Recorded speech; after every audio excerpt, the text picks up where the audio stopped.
YouTube clips. YouTube clips, I tell people they're like potato chips. And with potato chips, we've all heard that you can't eat just one. And when I tell young goal-oriented junior tennis players with YouTube clips, it's quite difficult to just watch one. There's two sides to every coin, two sides to every story. There's a positive and negative. The positive, when young tennis players are looking at YouTube clips, it's passion. They love tennis. But they also will misinterpret what they're looking at. One, based on the speed of the eye. The human eye sees 24 frames per second related to camera, plus when it just comes down to core information. So let's just look at one stroke. Now we've intentionally made the picture blurry so you can just guess who the player is.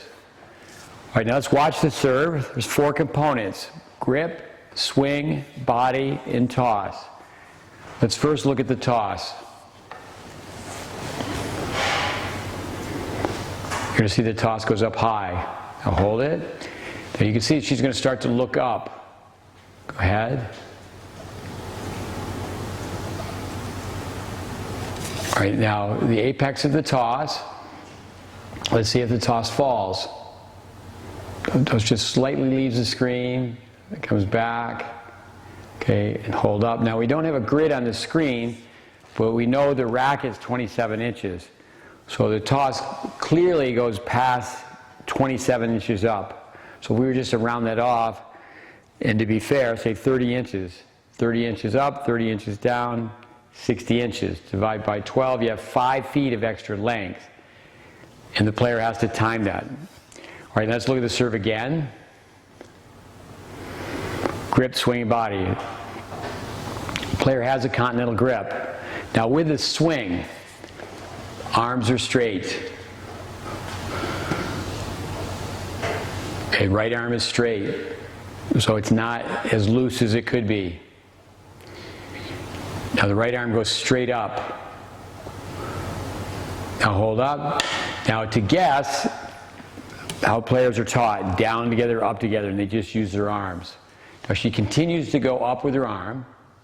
Okay, hold up. So think of the shoulder is 1, elbow 2, wrist is 3, and she has the order reversed. Now we'll show you in the classroom how that should be changed.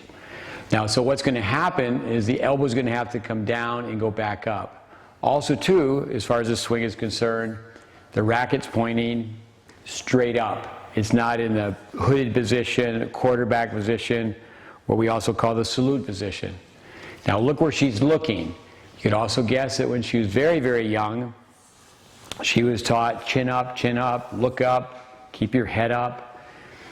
Now we always are telling players don't play the blame game. But if you were to play the blame game, you'd want to go right back to the very beginning. That's how powerful the brain is.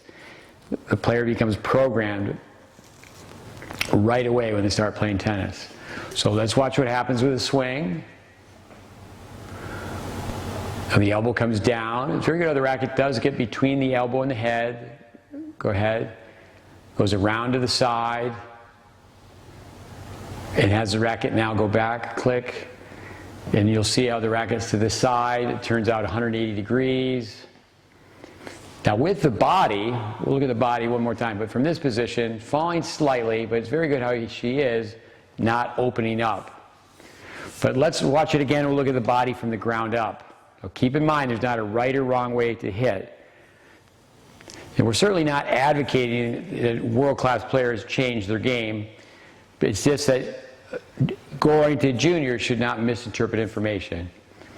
Very good stance, front foot's at a 45, back foot's parallel to the baseline, weights forward. I like how the throw to the racket's over the wrist. That helps relax the right arm. Now she goes back. She does get her weight. Hold up on the back foot, but she comes up on the heel. There's not a right or wrong way to hit. Pete Sampras did this. But keep in mind, the leg is straight. Now let's watch. Does she eventually get on the toe and turn the knee in? Okay, hold up. We would say that she tosses first and she turns second. Very good how the left arm's parallel to the baseline. Go ahead. So now the ball is in the air, and then she's going to start to have leg action. Uses a pinpoint stance, bring the back foot up. And it's certainly more knee flexion than knee rotation. We recommend that she turns the hip in. But overall in this position, it's excellent. But how she got to that position is a little complicated. Let's see where she is at the impact point. Very good on the toss in the court though. Now we don't know whether this is a first serve or second serve. Now, certainly if she was going to be serving and going to the net, the right foot kicks out too much. It's an indicator of counterbalancing because the toss went too far to the left. Very good how the forearm turns out. Now when she does land, as far as the body is concerned, her left foot is pointing to the wrong part of the court. And you can lose certainly balance and all sorts of speed. So let's go to the classroom now. The art is where you start to pick out the primary flaw. But keep in mind, first and foremost, with world-class players, we're not recommending that they necessarily change their technique. What we're recommending is young players try to improve by being as efficient as possible. So even though the toss was high and to the left, that wouldn't be our primary flaw. The player has no flaw with the grip.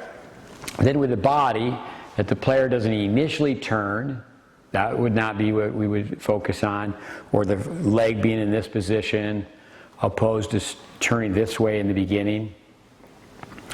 How the front foot spins out, or even the right foot kicking out in this position. What I would recommend is the swing. The player has the arm straight and goes in this position with an arm movement where it's the shoulder 1, elbow 2, wrist 3 in this position. And then the racket comes down and goes back up a second time. You only want to have the racket go up one time. So you want to turn and be in this position. 1, 2, 3. So then when the shoulder goes forward, the opposite equal reaction is the racket's in this position. So opposed to having the racket pointing up to the sky, now the racket's right here, the salute position or the quarterback position. And then the racket will come 90 degrees here. It goes 180. It's going to have a larger horizontal plane here. The racket will go faster. It'll travel a greater distance. And then from here, another 180 degrees. So not this, but rather this, just going up one time. That would be much more efficient. So hopefully when you look at YouTube clips, you're not eating potato chips, and you can pick out grip, swing body, toss with player serves.